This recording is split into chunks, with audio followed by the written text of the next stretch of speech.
어떤 분이 시원한 콜라를 마시는 미국 사람들을 바라보면서 이렇게 말을 합니다.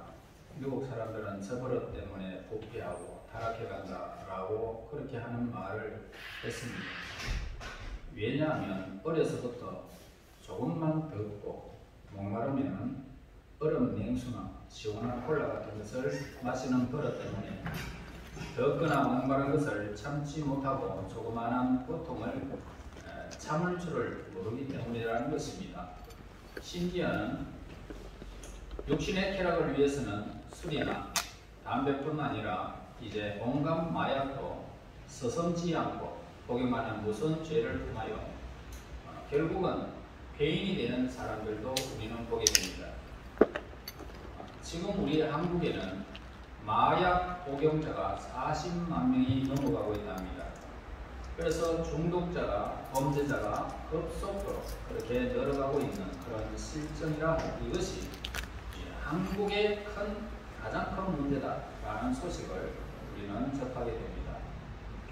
오늘날 우리나라뿐만 아니라 온 세계에 가장 큰 문제가 있습니다.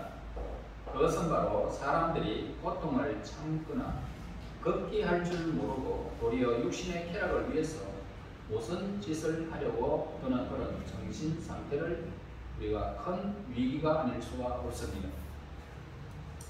어린아이들이 술과 담배를 먹을 뿐만 아니라 마약을 사용하고 혼숙을 하는 등 음란과 방탕한 그런 세대가 되었던 것입니다.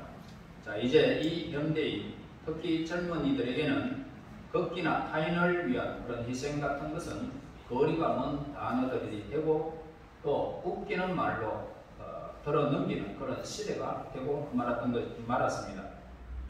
그러나 많은 사람을 복되게 하고 살리는 이 위대한 일들을 누군가의 희생을 통해서만 이루어서 왔고요.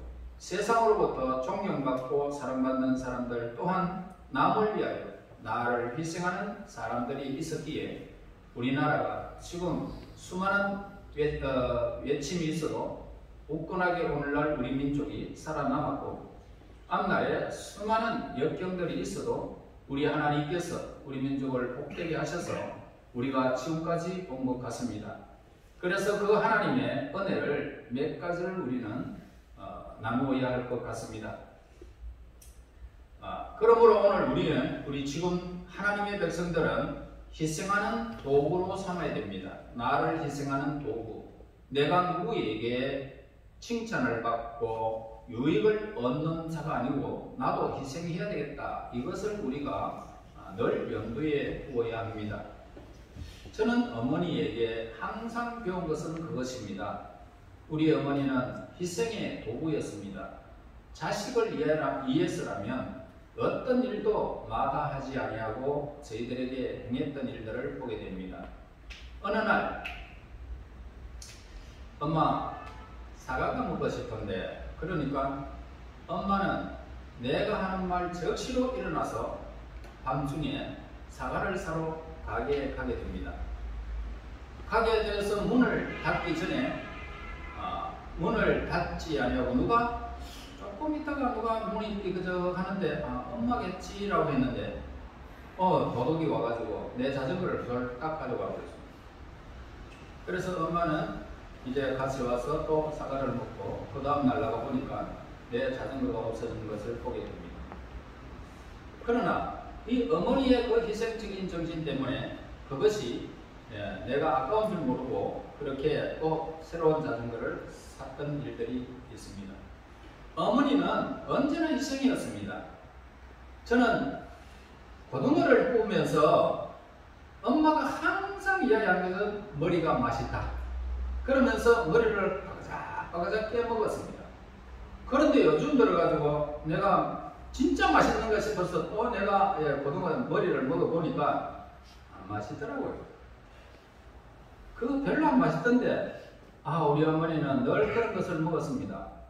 지금 생각해보면 자식들에게 좋은 것을 희생하고 나쁜 것은 엄마가 먹었던 일들을 보게 됩니다. 엄마가 좋아했던 것들은 모두가 우리가 싫어하는 것들을 좋아했고 좋은 음식을 우리에게 먹였던 희생적인 모습을 저는 항상 보고 느끼면서 살아왔습니다. 여러분 어떻습니까?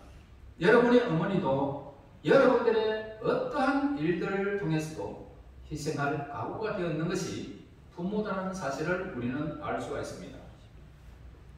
오늘날 아무리 입이 달콤하고 시원한 것만 마시기 좋아하는 이 세대가 되었을지라도 십자가에 그런 선잔을 마시는 사람이 있어야 많은 사람의 생명을 살리고 행복한 가정과 행복한 사회가 되어지는 것입니다. 예수님께서 세상 죄인들을 구원하시려고 십자가의 고난을 앞두고 말씀하신 모습을 보게 됩니다. 내가 진실로 너희에게 이르노니 하늘의 밀이 땅에 떨어져 죽지 아니하면 만일 하늘 그대로 있고 죽으면 많은 열매를 맺느니라 라고 말씀하셨어요. 그래 십자가를 진다는 것은 여간 고통스러운 일이 아닙니다. 그렇다고 밀알이 그런 냄새나고 습기찬 땅속에 들어가 죽기 싫다고 그대로 있으면 생명을 살릴 수 없고 결국은 자신도 사는 것 같지만 죽고 사라진다는 것입니다. 아담과 하와가 달콤해 보이는 선악과를 덥석 따먹어봤습니다. 먹음으로 세상에서 어떻습니까? 그 죄로 말미암아 저주와 멸망이 들어온 것입니다. 그러나 제2의 아담인 예수님께서 십자가에 서디선 잔을 마심으로 세상의 모든 아담으로부터 지었던 불신의 죄악들, 하나님께 범한 그 제사함과 용서와 사랑과 영생을 예수님께서 가져가 주신 것입니다. 그러나 예수님도 육신을 입고 계신 거로 이 십자가의 선잔 앞에 예수님은 얼마나 고민했는지 모릅니다. 그러면서 땀방울이 핏방울 되었다라는 그런 엄청난 그런 기사를 우리는 보게 됩니다. 그러면서 하나님 앞에 이렇게 기도를 합니다. 내 아버지여, 만일 할랑하시거든 이 잔을 내게서, 십자가를 지는 이 잔, 서디선 잔을 내게서 멀리 지나게 하옵소서 하셨지만 곧 이어서 예수님은 그러나 나의 원대로 마옵시고 아버지의 원대로 하옵소서 라고 기도를 드렸던 것입니다. 여러분, 그리고 그 십자가의 서디선 죽음의 선잔을 그대로 마셨던 것입니다. 결코 하나님이 주신 이 선잔을 회피하지 않으셨다는 것입니다. 기꺼이 자신을 희생했죠. 오늘날 달면은 삼키고 서면 뱉는 이 세상이 되었지만은 우리 기독교인은 하나님이 주시는 이 선잔을 잘 받아 마셔서 자신을 남을 위해서 희생하는 사람이 되어야 할 것입니다. 남을 위해서 희생하는 성도가 많을 때 많은 영혼이 구원받고 이 사회가 살기 좋은 그런 사회가 되고 마는 것입니다. 한 곤충학자가요, 개미를 대상으로 실험을 했습니다. 그는 이 개미들이 집단으로 모여 사는 곳에 나무젓가락을 넣고 그곳에 불을 탁 붙여서 그 개미집 안을 초토화시키려고 했습니다. 그래서 이 불이 났을 경우에 개미들이 어떻게 대처하는가 연구하기 위해서 불을 지핀 것입니다. 그러자 뜻밖의 일이 일어났습니다. 불을 끄는 방법을 몰라서 당황할 것이라고 예상을 깨고 개미들이 일사불란하게 움직이기 시작한 것입니다. 처음에는 불을 발견한 이 개미가 자신이 이 몸을 불 속으로 내던집니다. 다음에 개미들도 마찬가지로 불 속으로 뛰어들게 됩니다. 그러자 불꽃이 점점 약해졌습니다. 개미의 몸을 이루고 있는 케틴질이라고 하는 그런 물질이 불에 타면서 불꽃을 줄이는 그런 소화물질로 변화된 것입니다. 이와 같이 희생에는 이 값진 열매를 잇따르는 법이라는 사실을 우리는 개미로부터 배우게 됩니다. 1902년 6월 11일 한국 최초의 선교사인 아펜젤리를 태운 이 배가 군산 건해에 도착하게 됩니다. 그런데 이 선박이 충돌하게 되고 여학당 여학생 2명이 바다에 빠지는 그런 불상사가 벌어지게 됩니다. 그래서 아펜젤레는 이 여학생들을 구출하기 위해서 바다에 뛰어들었습니다. 자기 자신은 얼마든지 살 수 있었지만은 44살에 그 나이에 그만 그 두 여학생들을 구하고 그는 목숨을 잃게 됩니다. 미국인들은 그의 죽음을 애석하게 여겼습니다. 아펜젤레는 총명하고 정말로 아주 잘생긴 남성이었습니다. 그래서 이 미국에서 얼마든지 장래가 보장된 사람이었지만은 그가 납포된 이 항목에 죽은 것은 매우 슬픈 일이라고 했습니다. 그러나 아펜젤리의 이 희생은 결코 헛된 것이 아니었죠. 그가 세운 예제학교 그리고 정동 제일교회에서 수많은 인재들이 그렇게 배출되게 됩니다. 그의 세 자녀는 모두 한국의 선교사로 헌신하게 됩니다. 기독교는 역설의 종교입니다. 한 톨의 씨앗이 땅에 떨어져 죽어야 수십 배의 열매를 맺는다는 것입니다. 내 속에 나를 비워야 마음속에 안식과 평화가 깃든다는 것입니다. 이처럼 목숨을 걸고 희생하는 사람들이 있어야 나라도 잘되고 교회도 부흥되고 많은 영혼도 구원할 수 있는 것입니다. 예수께서 고통의 선잔을 마시면서 희생했기 때문에 영광스러운 부활의 아침이 찾아왔고 구원받은 성도들로부터 영원히 찬양과 감사와 경배를 받으시는 만왕의 왕 만주의 주가 된 것입니다. 계시록에 보면은 어린 양의 피로 속죄받은 천천만만에 셀 수 없는 성도들이 찬양과 감사와 존귀와 영광을 예수님께 돌리는 모습을 보게 됩니다. 서팔전 목사님이 이 땅에서 십자가를 지지 않는 사람이 천국에서 면류관을 설 사람은 아무도 없다라고 했습니다. 이와 같이 희생이 없는 면류관이 없다는 것입니다. 고통과 희생의 선잔을 마시지 않고는 달콤한 축복의 잔, 영광의 잔을 마실 수가 없다는 것입니다. 희생의 이 잔을 마신 만큼 영광의 면류관과 상급을 우리는 기대도 좋을 것입니다. 그러나 달콤한 것 속에서 멸망과 파괴의 독이 들어있을 수가 없다는 것입니다. 그래서 잠언서 5장 3절에서 달콤한 것 속에는 멸망과 파괴의 독이 들어있을 수가 없죠. 자, 그래서 잠언서 5장 3절에서 5절에 말씀합니다. 그저 음녀의 입술은 꿀을 떨어뜨리며 그 입은 기름보다 미끄러우나 나중은 쑥같이 서고 두 날 가진 칼같이 날카로우며 그 발은 사지로 내려가며 그 걸음은 엄부로 나아가나니라고 했습니다. 달콤하고 미끄러울수록 나중에는 100배, 1000배의 선맛을 보게 되고 두 날 가진 칼로 살을 도려내는 듯한 고통을 받게 된다라는 것을 우리에게 가르쳐 줍니다. 여러분들이 아시다시피 여러분 미국에서 얼마나 잘 나가는 그 사람이 그렇게 초콜릿만 가지고 이렇게 호텔에서 생활하다가 결국은 영양실조로 죽음을 맞이하는 이런 비극적인 일들을 보게 됩니다. 여러분 이 땅에서 서디 쓴 것도 약이 된다면 우리는 먹는 것입니다. 그래야 우리의 건강을 유지할 수가 있겠죠. 아브라함이 우리 믿음의 조상이 되고 복의 권원이 되어서 그를 축복하는 자를 복을 받고 아브라함을 저주하는 사람을 저주받게 된 것은 아브라함은 그 누구보다 하나님 말씀에 따라서 자기의 모든 것을 희생하기를 주저하지 않았기 때문입니다. 정든 고향 본토 친척 아비집을 목적지도 없이 떠날 때 얼마나 서디선 고통이었겠습니까? 젊고 예쁜 하갈과 처음으로 가져본 아들 이스마엘을 내쫓아라 그렇게 명령할 때에 그 아픔과 고통이 얼마나 컸겠습니까? 그러나 선잔을 마시면서 냉정하게 하나님의 명령 따라서 쫓아버립니다. 그리고 맨 마지막에는 100세가 되어 얻은 아들을 잡아서 번제로 바치라는 말씀을 들었을 때에 그 애지중지하는 외아들을 잡아서 바치는 심령을 그 고통은 어떻겠습니까?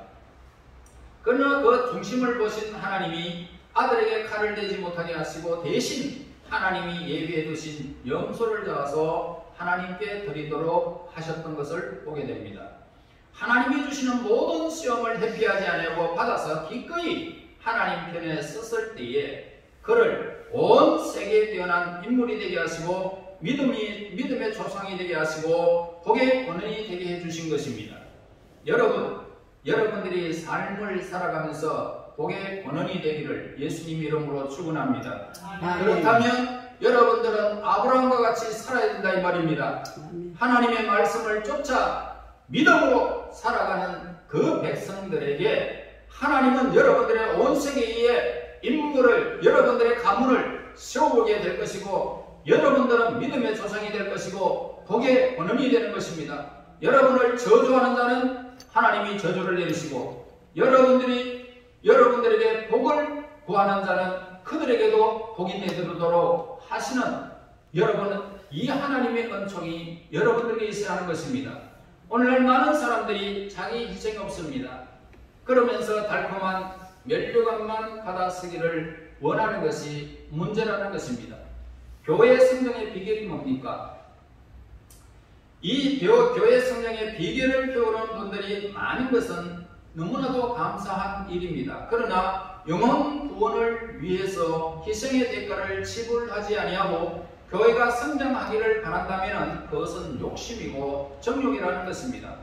반드시 나를 희생의 도구로 사용해야만이 하나님께서 예비하신 영광의 면류관을 저와 여러분들에게 주실 줄 믿습니다.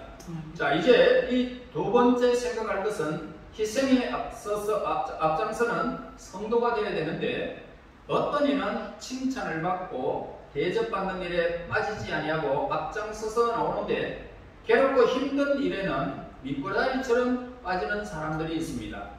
이렇게 가산적이고 약삭빠른 사람은 하나님께서 인정하지 않으실 뿐 아니라 사람들도 그들을 좋아하지는 않습니다. 누가 말하기를 농축에 간직한 비단이 되지 말고 손쉽게 필요할 때 쓰여지는 걸레가 되자라고 했습니다. 괴로운 일, 굳은 일, 귀찮은 일에 앞장서는 사람이 되어야 할 것입니다. 전도서 7장 4절에 지혜자의 마음은 초상집에 있으되 오매자의 마음은 연락하는 집에 있느니라 라고 했습니다. 좋은 음식 차려놓고 뚱땅 거리는 그런 잔치, 노는 잔치집에는 모두가 가기를 좋아하지만은 송장 냄새나고 밤을 지새고 무거운 관을 매는 장례식 집에는 가기를 싫어합니다. 그러나 초상집에 가는 것이 달콤한 잔치집에 가는 것보다 하나님께서 기뻐하는 일임을 우리에게 가르쳐 줍니다. 여러분들의 삶에서 수많은 고통이 있을지라도 묵묵히 참고 하나님을 바라며 전진하는 백성을 하나님은 얼마나 기뻐하시는지 모릅니다. 그러므로 제가 성도 때 성가대원도 해보았습니다. 뿐만 아니라 교사는 참으로 오래 했습니다. 그래서 교사나 성가대원 중에서 날씨가 좋고 기분이 신날 때는 먹는 일, 놀러 갈 때 이럴 때는 잘 나오는 사람이 있습니다. 그러나 비 오는 날, 추운 날, 귀찮은 날은 성가 연습도 안 나오고 교사가 아이들을 가르치러 안 나와가지고 아이들이 어미닭을 잃은 그런 병아리 때처럼 흩어져서 다녀도 그냥 내버려두는 분들이 있습니다. 여러분들의 그 희생적인 그런 정신이 아니면 그 아이들이 변하지 않는다는 것입니다. 그래서는 안 되는 일이라는 것입니다. 아무리 내 삶이 고달프고 수많은 일이 얼매에 있어도 여러분들의 얼굴은 해와 같이 밝아야 됩니다. 그러므로 여러분들이 그 해와 같이 밝은 그 마음으로 그 아이들을 가르칠 때 그리고 헌신할 때 우리의 교회는 발전하고 성장하고 아름답게 변화될 것입니다. 다윗은 이새의 막내 아들입니다. 그리고 그는 천한 목동이었는데 어떻게 하나님 마음에 드는 사람이 되어졌고 이스라엘의 가장 훌륭한 왕이 되어졌을까? 그는 양떼를 지킬 때에도 밤잠을 제대로 못 자면서 곰이나 사자가 나타날 때에도 목숨을 아끼지 아니하고 쫓아가서 물리치고 다른 형들이 귀찮아서 하지 않는 일을 도맡아 했기 때문이었던 것입니다. 양들이 맹수한테 잡혀가든 말든 낮잠만 자고 게으름을 피우며 결코 그런 큰 인물이 되지 못했을 것입니다. 골리앗 장군을 때려 눕힌 것을 보아도 우리가 알 수 있습니다. 모든 장수들이 다 무서워 나가지 못할 그때에 전능하신 하나님의 능력을 믿고 나아가서 사자와 곰을 나타냈을 때 싸웠던 그런 경험으로 물맷돌을 던져서 맞추게 되어졌고 결국은 그 골리앗을 점령한 것을 보게 됩니다. 여러분, 괴롭고 고통스러운 일에서 저와 여러분 회피하지 말고 묵묵히 그 일을 하나님을 바라며 우리는 거저 전진하는 것입니다. 내가 가는 길에 요단강이 있어도 그냥 묵묵히 하나님이 걸어가라 그러거든 그냥 걸어가면 요단강이 쫙 물러나게 되어 있습니다. 여러분들의 삶에 수많은 일이 벌어져도 하나님을 바라보고 나가는 그 길에 여러분들을 막을 자가 없다는 것입니다. 민수기 32장에 보면 이스라엘 백성들이 요단강을 건넜잖아요. 가나안 땅을 정복할 때 루벤 자손과 갓 자손은 요단강 동편 자리를 잡고 살겠다라고 하였습니다. 그러면서 모세에게 땅의 분배를 요청하는 것을 볼 수가 있는데 그것은 하나님의 가나안 땅 정복이라는 명령을 무시하고 자기들이 편안함을 위한 이기적인 생각이었던 것입니다. 그때 모세는 이렇게 책망을 했습니다. 그 땅으로 여호와 앞에 복종케 하시기까지 서오면 여호와의 앞에서나 이스라엘의 앞에서나 무죄히 돌아오겠고 이 땅은 여호와 앞에서 너희의 산업이 되리라마는 너희가 만일 그같이 아니하면 여호와께 범죄함이니 너희 죄가 정녕 너희를 찾아낼 줄 알라 라고 민수기 32장 22절 23절에서 모세가 외치는 모습을 보게 됩니다. 이 달콤한 것만 찾아 먹고 괴롭고 고통스러운 일은 하지 않으면 반드시 그 죄에 대한 대가를 치를 때가 온다라는 말씀입니다. 2차 세계대전 때 나치군은 폴란드를 점령해서 이제 바르샤바의 빈민의 지역의 그 유태인들을 남녀노소 가리지 아니하고 마구 수용소로 끌고 가서 다 막 죽여버렸습니다. 이때 샌들러라고 하는 이 복지사는 시내에 퍼지는 그런 장기부수를 이유로 위생검사를 받아야 한다면서 유태인 아이들을 보호소로 데려가서 몰래 폴란드 안에 있는 곳곳의 보아원, 병원, 수녀원 등에 맡기게 됩니다. 그리고 전쟁이 끝나면 흩어진 아이들이 부모님을 쉽게 찾을 수 있게 간단한 인적사항을 적어서 창고에 숨겨놓기까지 했습니다. 그래서 샌들러가 이런 방식으로 구한 아이들이 무려 2,500여 명이었습니다. 그런데 그 중에 동료의 밀고로 게스타포에서 고문을 받았지만은 끝까지 비밀을 말하지 않았던 것입니다. 그래서 고문 후유증으로 노년에는 집 앞에 마당도 나가지 못했고 나라에서 뒤늦게 준 훈장을 받으러 가지도 못했던 것입니다. 그래서 신들러가 구한 2,500명은 신들러 리스트로 알려진 오스카 신들러의 1,100명보다 훨씬 더 많은 숫자였습니다. 그러나 이 세상에는 거의 알려지지 않았고 폴란드 정부에서도 몇십 년이 지났어야 공로를 인정하고 훈장을 수여하게 됩니다.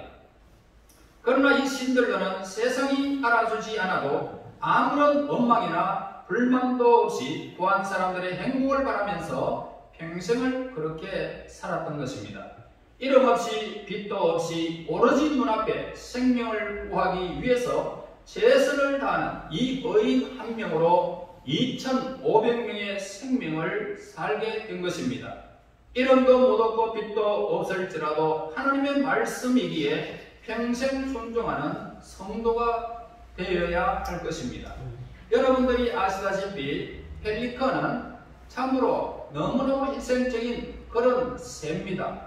이 새는 그 새끼가 만약에 아프면은 먹을 것이 없으면 자기의 살을 뜯어가지고 그 새끼에게 먹이고, 그리고 자기의 피를 내가지고 피를 그 새끼에게 먹이면서 자기는 희생하되 새끼는 살리는 이 펠리건의 사랑을 우리는 배우게 되어집니다. 보기에는 툭 박치게 생겼지만은 얼마나 희생적인 죄임을 우리는 알 수가 있습니다.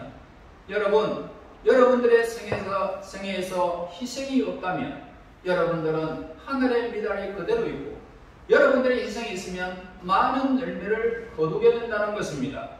그러므로 여러분들의 삶에서 누가 알아주든 알아주지 않든 우리는 진정으로 하나님의 말씀 위에 서서 우리는 평생토록 헌신하며 나를 희생하는 도구로 삼아야 할 것입니다. 하나님의 말씀에 순종하여 남들이 싫다고 회피할 때에 담대히 앞장서서 순종하면서 자기를 희생의 도구로 사용되어 하나님의 영광이 되어지고 수많은 사람을 하나님의 의의 백성들로 가르치기에 부족함이 없는 여러분들의 삶이 되어져서 세세토록 멸류관의 그 주인공들이 되시기를 예수님 이름으로 축원합니다. 하나님 은혜 감사하고 영광을 돌립니다. 하나님, 희생의 도구가 되기를 간절히 소원합니다. 우리 하나님, 우리의 육신으로는 할 수가 없지만 성령께서 임재하시면 도구가 될 줄로 믿습니다. 우리 하나님이여 예수 그리스도를 바라며 십자가의 그 희생의 대가를 지불한 것처럼 저희들이 선입선 잔을 마시며 하나님의 거룩한 의를 이루는 도구들이 될 수 있도록 인도하여 주시고, 이제 우리 하나님의 교회를 통하여 희생의 교회가 되어 수많은 백성들을 살리는 기적의 동산이 되게 인도하옵소서. 예수님 이름으로 기도하옵나이다. 아멘.